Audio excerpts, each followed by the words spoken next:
So today we're going to cover the converse of the Pythagorean theorem.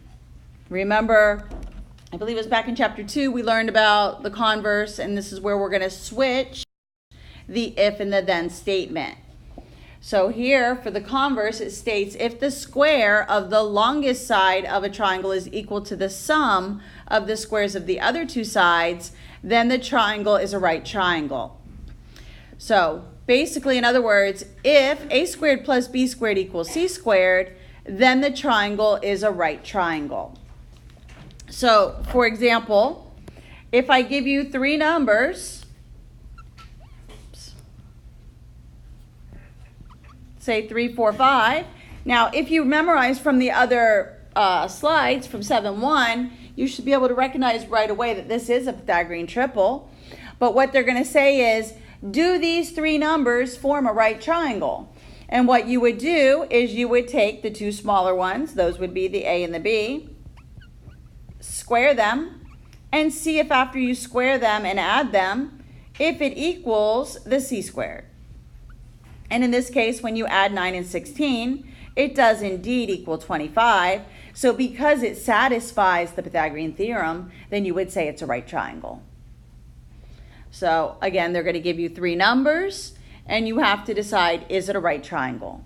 Later on in the slides, we're also going to be classifying them as obtuse or acute, depending on the number that we get for c squared. All right, here are some more common Pythagorean triples.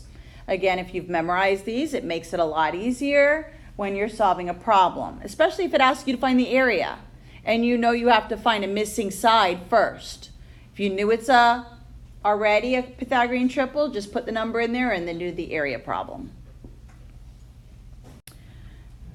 Next one is Theorem 7-4. And what this states is if the square of the longest side of a triangle is less than the sum of the squares of the other two sides, then the triangle is an acute triangle. So, for example, if after you square C, if it's less than what you got after you square A and B and add them, then it's acute. So remember, if it's equal, it's right. If it's less, it's acute. And then the next theorem is going to say if it's greater, then it's obtuse.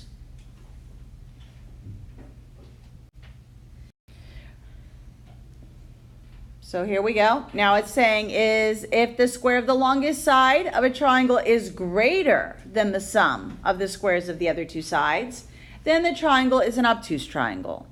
So if after you square them, if c squared is larger than a squared plus b squared, then it's obtuse. So if it's smaller, it's acute, larger, obtuse, equal, it will be right. So we will be classifying the triangles. You'll be given three numbers. You're going to square them, add them, and see where they fall.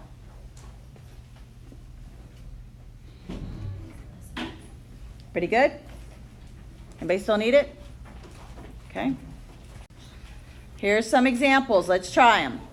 So what we're going to do, now, sometimes they might not be in order, so you'll have to check it out. So for part A, I need to make it small here. So for part A, 20 squared plus 21 squared. Now I don't, and actually, you know what? I'm going to write it backwards. So I have the c squared first, just like in the theorem. So we're going to put the c squared first. So I'm going to put the 29 squared first. I'm going to leave a blank here because I don't know if it's equal to, less than, or greater than yet. And then I'm going to do the 21, square it, and the 20, and square it. Again, remember c squared is always the largest, or the c is always the largest number. So I'm going to do 29 times 29, and I get 841. I still have my blank line here. I don't know what symbol's going in here yet. 21 times 21 is 441. And 20 times 20 is 400. Once I add them, notice the two sides are equal. So then I would classify this as a right triangle because it's equal to. Okay, so on this, we're not breaking, unless it's given to you in a radical form, if they're whole numbers, all you're doing is squaring and adding and seeing if it equals the largest number. So for part B, or question B here, again, let's put the biggest one first. So the 30 squared. My blank line here, again, I don't know what symbol's going to go in there yet. And then 20 squared, 21 squared. It doesn't really matter the order of the 20 and the 21. So 30 squared, 3 times 3 is 9, and then 2 zeros. 2 times 2, and then again the 441. So 900 is greater than 841. So when the c squared is greater, it's obtuse.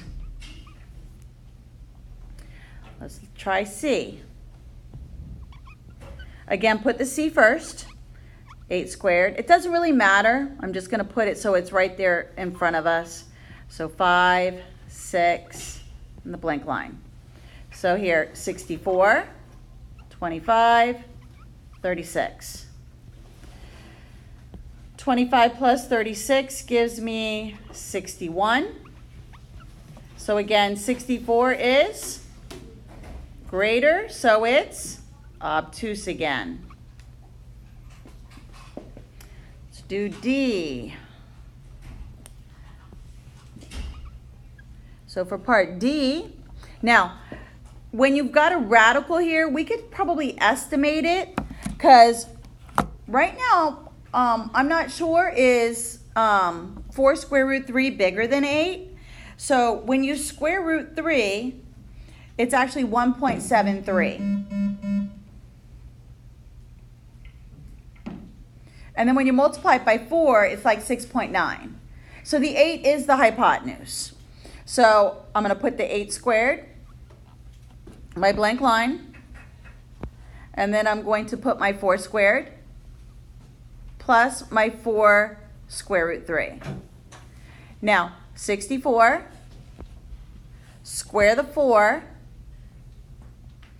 Now, here, remember, you're going to square this whole thing. So this is really going to become 16 times 3. Pardon the interruption. At this time, I ask Isabella Gonzalez, please report to Student Services. Again, Isabella Gonzalez, please report to Student Services. Thank you. And when you add them, you get 64. So again, we've got a right triangle.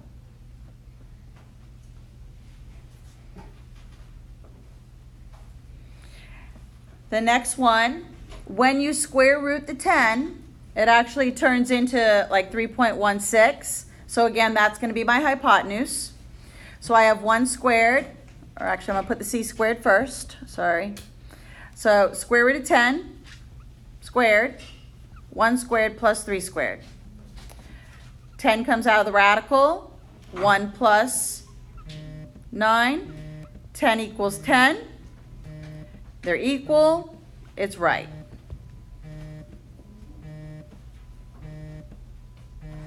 Good? Okay.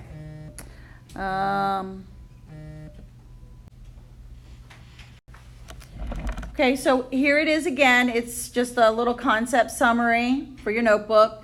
Again, remember when c squared equals the sum, a squared plus b squared, it's a right triangle. When c squared is less than a squared plus b squared, it's acute. And when c squared is greater than a squared plus b squared, then it's going to be obtuse. Good so far?